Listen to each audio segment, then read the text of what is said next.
रुचि जो दूर कहीं बहुत दूर रखी थी, मन के कोने को सहज कर चुपके से कहीं बैठी थी। आज कोना मन का ने उन्हें धीरे से दस्तक दी है, जो कभी FM रेनबो की विजेता वंडर वुमन रही है। जी हाँ, मैं बात कर रही हूँ श्रीमती सुनीता अग्रवाल जी की। हिंदी साहित्य की शायद ही कोई विधा ऐसी रही हो जो उनकी लेखनी से अछूती रही हो। आपको कई पुरस्कारों से सम्मानित किया गया है। साहित्य गौरव, साहित्य श्री, कमला मेमोरियल, श्री रविंद्रनाथ मिश्र, सावित्रीबाई फुले। आपकी कई कहानियों को प्रथम पुरस्कार भी प्राप्त हुए हैं। आपकी रचनाओं में स्त्री मन और मानवीय संबंध कुछ इस तरह निखर कर आते हैं कि मैं तो क्या, आप भी बिना पढ़े नहीं रह सकते। प्रतिलिपि पर उनकी रचनाएं आज भी प्रकाशित होती रहती हैं। आपका स्वागत है कोना मनका में सुनीता जी। सुनीता जी, साहित्य में आपकी रुचि प्रारंभ से रही है। आपकी लेखनी भी अनवरत चल रही है। आज हमारे दर्शकों को आप अपने बारे में कुछ बताएं। शुक्रिया मैम, मन का कोना में एक छोटा सा कोना मुझे भी देने के लिए। नमस्कार दोस्तों, मेरा नाम सुनीता अग्रवाल है। मैं कानपुर से हूँ और मैंने SN सेन महिला डिग्री कॉलेज से हिंदी साहित्य में पोस्ट ग्रेजुएशन किया है। लिखने की कच्ची पक्की शुरुआत मेरी डायरी के चंद पन्नों तक ही सीमित रही थी। लिखने को कभी मैंने इतनी इम्पोर्टेंस दी भी नहीं थी। शादी हुई, शादी के बाद जिम्मेदारियों का सिलसिला शुरू हो चुका था। अचानक से शादी के 15-16 सालों बाद दोबारा लिखने का ख्याल मन में आया और डायरी में 4-6 लाइनें करके लिखने लगी थी। इस बार स्थिति थोड़ी फर्क थी। घर वालों और दोस्तों के प्रोत्साहन से मैंने उन चंद लाइनों को कविता की शक्ल देना शुरू किया।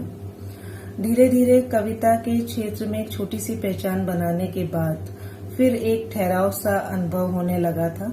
लगने लगा था कि अब मेरे शब्दों को कुछ विस्तार चाहिए। इसके लिए मैंने कहानियों की ओर अपना रुझान किया।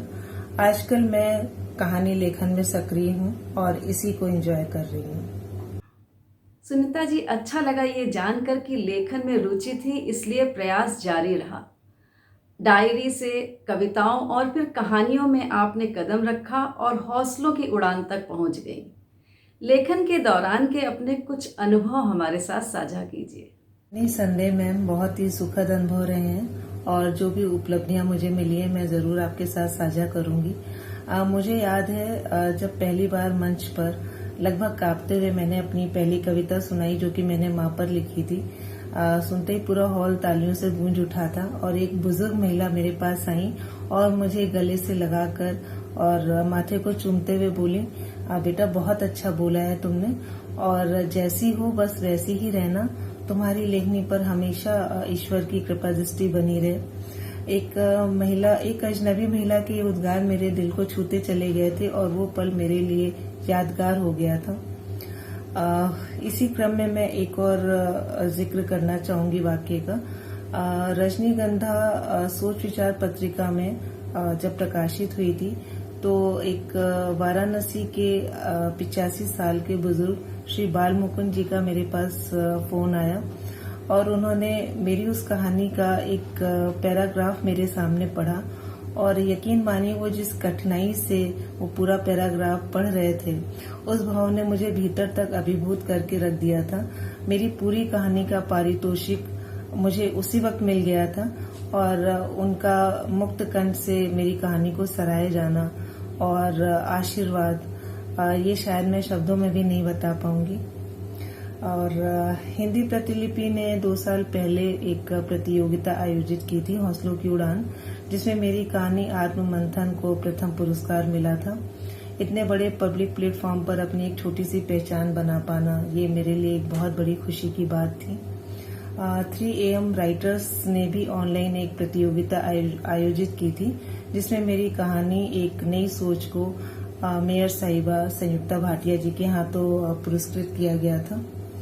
प्रतिष्ठित मैगजीन्स और साहित्यिक पत्रिकाओं में मेरी कहानी प्रकाशित होने के बाद मेरे पास दिग्गज लेखिकाओं के फ़ोन आए, जिनमें से डॉक्टर विद्या बिंदु सिंह जी, आदरणीय रजनी गुप्त जी, आदरणीय आभा श्रीवास्तव जी का नाम मैं लेना चाहूँगी, जिन्होंने मुक्त कंठ से मेरी कहानी की सराहना की और मेरे अंदर एक नए उत्साह का संचार किया।